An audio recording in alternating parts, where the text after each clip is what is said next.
Yeah, the Mayor of Dubbo Regional Council, Matthew Dickerson, we are awash with winners, which is good. The zoo picked up the major attraction of the state, which was good. I don't think people realise just how much talent we have in Dubbo, and that could be huge talent amount, individuals, in businesses, in organisations, but not just winners in terms of some of those awards, but you just see that incredible talent that we see on a day-to-day basis, so it's fantastic. And one thing that we're not very good at probably in Dubbo and in Australia in general is patting ourselves on the back. Yeah, because we're a tall poppy. I remember talking to Paul Hogan, I'll drop a name, years ago, and subsequent to that, who was a victim of the tall poppy syndrome in this country of ours. Yeah. You get success and you must have sucked up to somebody to be successful. Yeah, or people just, I suppose, don't like really saying that they've done great things. So they look at what other people have done. They've done better things than I have. So they don't like to say or acknowledge what they've done for themselves. Shocking. It's appalling. It's appalling. Did you know the boys had come loose on the south side of the river? Yeah. What happened? I think it's just a high river flow at the moment. So where are they? So if you remember the South Dubbo Weir, Yes, there's obviously a lot been of contention about that. Yeah, there's been some drownings there, unfortunately. There's Yes. been some loss of life there, and so council, back at my last time, one of the decisions we made was to basically create a rock ramp and a fishway. So that means that if someone does go over that weir now, they don't get taken underwater and basically churned around, and obviously sometimes people drown from that. There's a rock ray. I don't imagine it'll be much fun going over the weir now, but you'd at least bounce down the rocks, come out the other end, a bit bruised and battered, but at least you'd still be alive.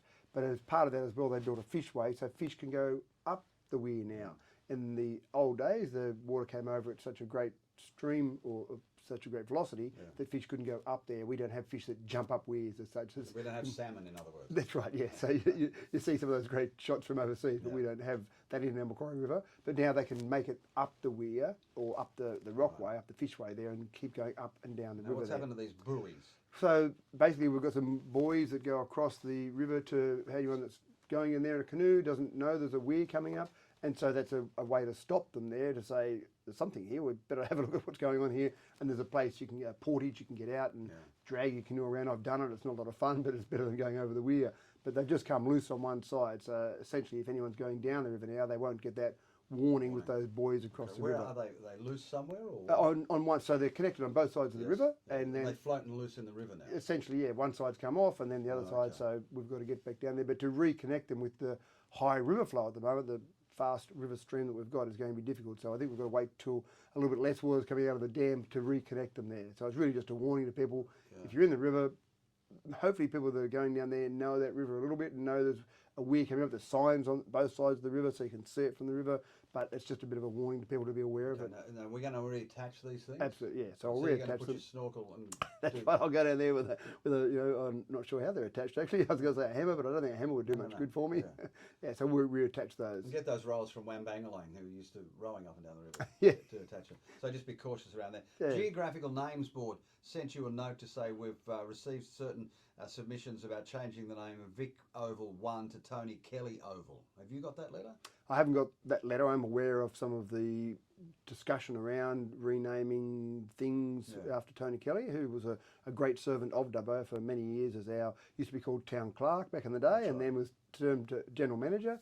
So yeah, there's some discussion around that, and there's another little area down in Macquarie Street where the previous council bought the old State Bank building, and the idea is to turn that into some sort of park or plaza, some plans around that. You have to respond to the Geographical Names Board by Feb 8, that's next week. So I'm actually not aware, and again, part of my job at the moment, which is catching up on a whole range of things. Well, and I'm giving you notice. Yeah, thank you. Okay. Thank you. Tony Kelly, the Town Clerk, 18th of January, the Geographical Names Board, and I talked to the bloke as well, Thomas Grinter. They received submissions to change the name. Thomas told me, Matt, that the name Victoria Oval 1 was not even gazetted. Yeah, right. So they sniffed around and they came up with this Tony Kelly Oval. It's only on one. It's only the big one. Yeah. Big oval. And they said to us, so have a look at your letters on your desk. And you've got to respond to it by Tuesday or Wednesday. And the interesting part is the Geo Ad Hoc Names Board isn't something that has to actually go to council to be resolved. They've got their own autonomy. They can actually make decisions on their own without needing to go through a council resolution. So they can actually make that decision. Obviously, they would listen to feedback from council, but they've got the ability to make that decision on that name itself. All right, now you're getting rid of aphids. Well, hopefully. I tried to talk like Alan Seal, but aphids in your law. These are in Macquarie Street. Well, it was interesting because I had a phone call from a resident and said, can you just come down and have a look around the rotunda and see what's happening. And so, what's happening? So I just come down, you'll see what's going on. So I went down there and had a look, and I could hear these people walking, going stick, stick, stick, stick as they went. Someone lost their thongs. There was someone that came past. Perfect timing for me. Almost was like a staged event. They've come along. They took one step out of their thong stayed behind, and they kept walking. That reminds me of that joke where the bloke was asked, "Hey, you've lost your thong." And he said, "No, I found one." Yeah, that's right. So this is Macquarie Street. These are little tiny bugs. What are you going to do? You can use soap and water to get rid of them. Do you know what you're going to use to get rid of them? I'm not sure exactly what we're going to use to get rid of them, but that's the idea. Unfortunately for those aphids is to get rid of them, because what they do is basically what comes out of those is very sticky substance, like a honeydew substance that comes out of them, and that's just being dropped along those pavers in different areas of Macquarie Street and makes it very sticky. Obviously drops on people's cars as well, which isn't great. I'm not sure that it attacks the paint, but it makes the outside surface very sticky. So yeah, unfortunately it's happening at the moment. Our job is to respond to some of these things and basically get rid of those aphids along there. This is exciting stuff for you back as mayor, isn't it? That's right. Aphids. I don't remember aphids being a problem before. No, so, I don't. I remember pigeons. Yeah, we've had some problems. Remember you had sonar going up and down Macquarie Street. We tried different things. We tried birds of prey. That's right. You had brought these eagles coming in, swooping over pedestrians. Yeah, that's right. Wonderful. And we had nets. We tried putting nets on some of the trees to try and stop them having somewhere to land. So they, well, I can't land here. I'll go somewhere else and land. So pigeons have been a problem. We had people offering to come down with shotguns down the main street. Napalm was offered as well. Yeah, we didn't actually take them up on those offers. Thanks very much. Parking officers are going to target illegal parking. Is this you? Well, it's funny because... what are you going to do with the $275 for stopping on a footpath or a nature strip? Yeah, that goes straight into general revenue. There is a cost to us to actually have parking officers. And some people... you eliminate the parking officers and you eliminate the fines. Well, because if one pays for the other... And here's the problem with that. Some people have said, why do you worry about having parking officers? Why do you worry about stopping people parking? If you talk to the businesses in the main street, they want turnover of vehicles because if they don't have that, someone comes and parks in one spot, they sit there all day and then they're not getting throughput into their businesses. So Matthew Dickerson, you can now tell me you are going to install parking meters in Macquarie and Talbragar, is that right? I'm not planning on that. No, what are you planning on? Would that be a solution?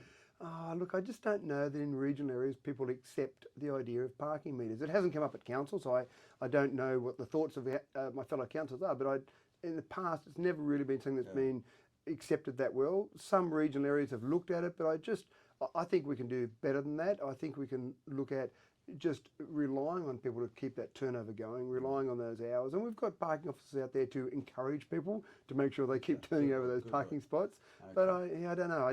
Parking meters in regional areas. Look, if you put a parking meter up in Macquarie Street, you know what's going to happen, don't you?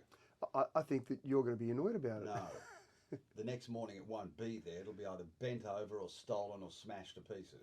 And they look pretty solid. I've seen them in Sydney where it's essentially a fairly robust That's right. It's a big device square box. Yeah, that's right. So they're fairly robust. And they're not parking meters per se. You have to walk to the box to put your money and put the ticket on the dashboard inside your car. And so you still then have someone walking along inspecting those tickets to make sure there's a ticket sitting in the windscreen of your car. You're damned if you do and you're damned if you don't. But look, the current method in Dubbo seems to work fairly well, and I think they do a good job. Did you have a meeting last night?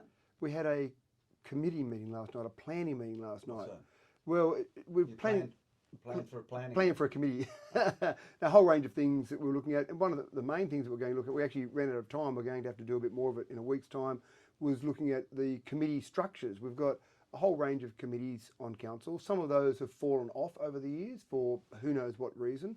But what we've heard from the community is that we want those committees back. And so Councillor Richard Ivey at the last council meeting moved a resolution to actually go and have an investigation of all those committees. He was keen to see a Wellington committee, but also look at all of our committees. At one stage there, we had up to about 52 committees. Now, you might argue that's a few too many, and I would probably agree with that. But now we've probably gone too far the other way, where people feel like they're not getting their voices heard on council. So we wanted to basically sit down and plan all those committees, look at what we had before, look at all those different ones. Are they of any use? How often did they meet? What was the structure? And that's really important as well. How many councillors on those? How many members from the community? Are there some experts from particular areas on there? And so that whole planning. But there's a big body of work in there to look at all those committees. So part one was last night, and then part two is going to be next Thursday night, where we'll go through and continue that planning around all of that. Here endeth the lesson. That was last night. That was last night. A bit more we did last night. I want you to go and clean the aphids. Yes. I've got my gumboots on, ready to go. Thank you. Sticky feet. Mayor of Dubbo Regional Council, Matt Dickinson, 8 o'clock.